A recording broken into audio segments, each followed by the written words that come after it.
Ok, il est 6h du matin. Alarme, douche, café, bureau. Tu réponds aux emails, vérifie ton planning, rédige tes mails, réponds à des devis, envoie des propositions, passe des appels et enfin, c'est le déjeuner. Tu as du temps libre aujourd'hui ? Non, je vais devoir encore annuler. Je dois envoyer un rapport. Il fait déjà nuit dehors quand tu rentres chez toi et tu tombes sur ton lit épuisé. Tu fermes les yeux et le réveil sonne à nouveau. Non ! Le travail occupe une part importante de notre quotidien. Tu passes un tiers de ta vie au boulot. Mais ce chiffre est probablement encore plus élevé pour beaucoup de gens. Les heures supplémentaires, les nuits au bureau jusqu'à point d'heure, les plans week-end annulés avec tes amis et les fêtes d'anniversaire mises de côté parce que le travail a consumé tes pensées, tes jours de congé et même tes vacances. Mais que se passerait-il si tout changeait, si tous les emplois disparaissaient un jour ? Cet horrible réveil ne te sort plus brutalement du pays des rêves. Tu te réveilles tout simplement à ton heure parce que tu t'es bien reposé.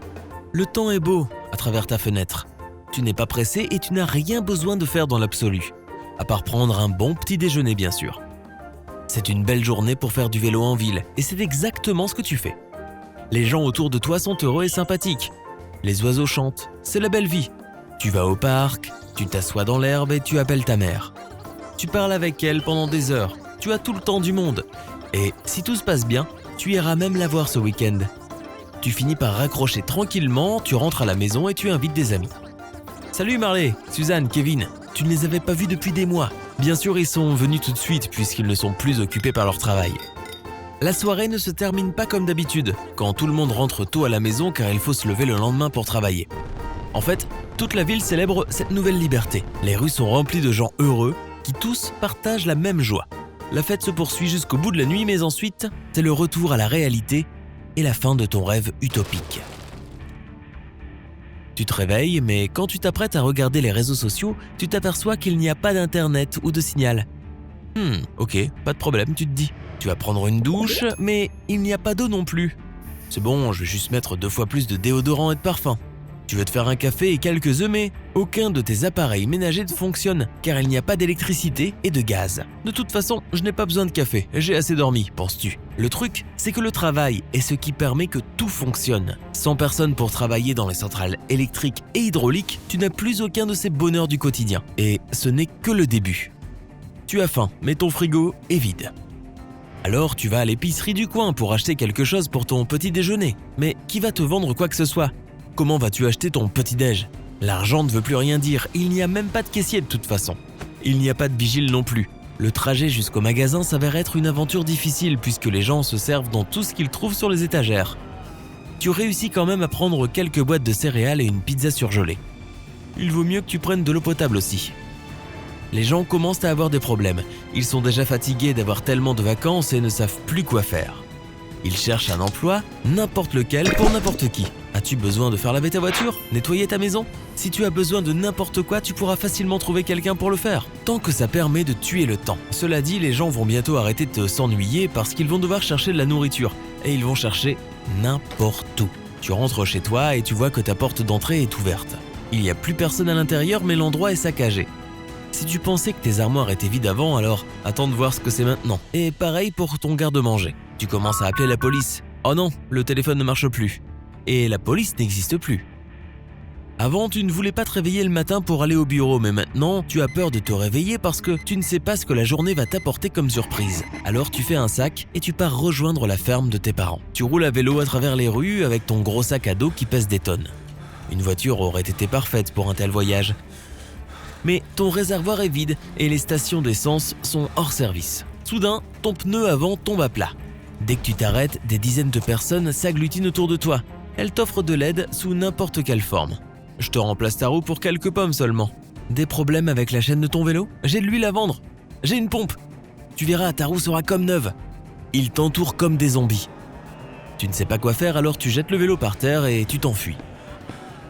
Tu te caches dans l'allée la plus proche. Un étranger s'approche. Psst. J'ai vu ce qui s'est passé. Je suppose que tu as besoin d'un nouveau vélo ? Je t'en donne un en échange de ton sac à dos. Marché conclu ? Tu décides de faire confiance à ce type et tu le suis. Tu arrives dans un entrepôt abandonné et à ta grande surprise, il y a des tonnes de gens qui travaillent à l'intérieur. Ils parlent au téléphone, d'autres tapent des choses sur un ordinateur, une femme écrit des formules sur un tableau blanc. On dirait que tout le monde est occupé à travailler ici. comment est-ce possible? L'étranger explique que cet endroit est le dernier refuge pour les vrais accros du boulot. Ils viennent ici pour compenser leurs pertes comme ils le peuvent. Bien sûr, il n'y a plus d'emploi du tout après cette crise mondiale, alors ces gens font juste semblant de travailler. C'est alors que tu vois que les écrans d'ordinateur sont noirs, que les téléphones ne sont pas connectés au mur, que la femme efface les formules sur son tableau pour en écrire des nouvelles. L'étranger admet qu'en vrai, il n'y a aucun vélo pour toi. Ce n'est qu'un ancien vendeur et il a ressenti le besoin de te proposer une affaire que tu ne pouvais pas refuser. Tu es tenté par l'idée de rester ici et de faire un peu de travail toi aussi. Mais le bon sens l'emporte et tu repars.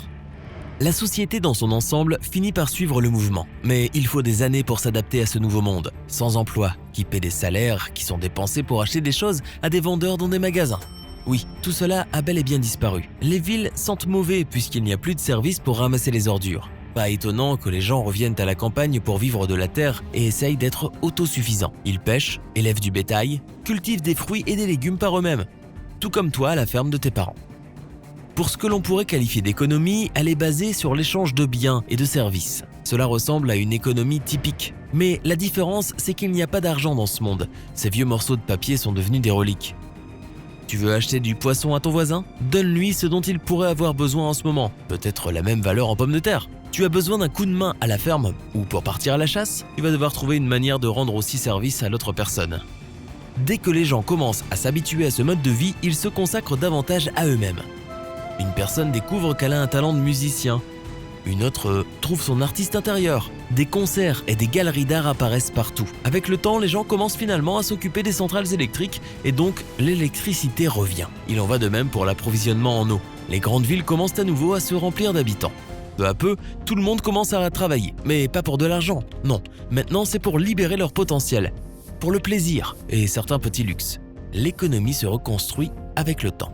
Et plus le temps passe, et plus on remet en question la notion du « qui fait quoi » change. On passe plutôt à « qu'est-ce qui fait quoi ».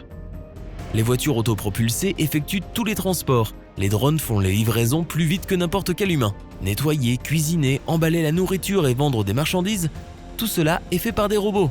L'intelligence artificielle remplace les caissiers de banque, les représentants du service à la clientèle, les spécialistes en informatique et même les réceptionnistes des hôtels. Tu peux même trouver en ligne des histoires écrites par de l'intelligence artificielle. Crois-le ou pas, ce futur est plus proche que ce que tu ne le penses. Alors, à quoi pourrait-il ressembler?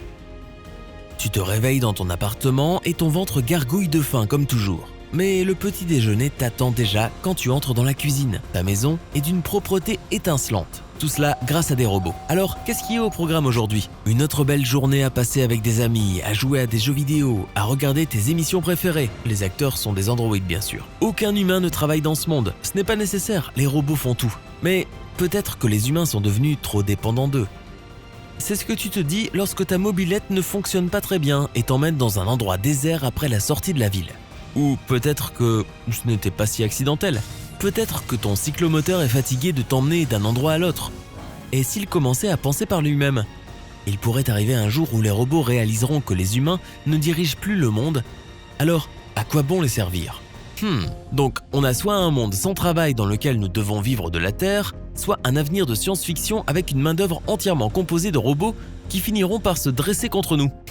Ça donne vraiment matière à réflexion. Pas de panique, on s'amuse juste un peu ici. Quelque chose me dit que l'humanité trouvera un équilibre parfait entre un travail honnête et épanouissant et l'automatisation.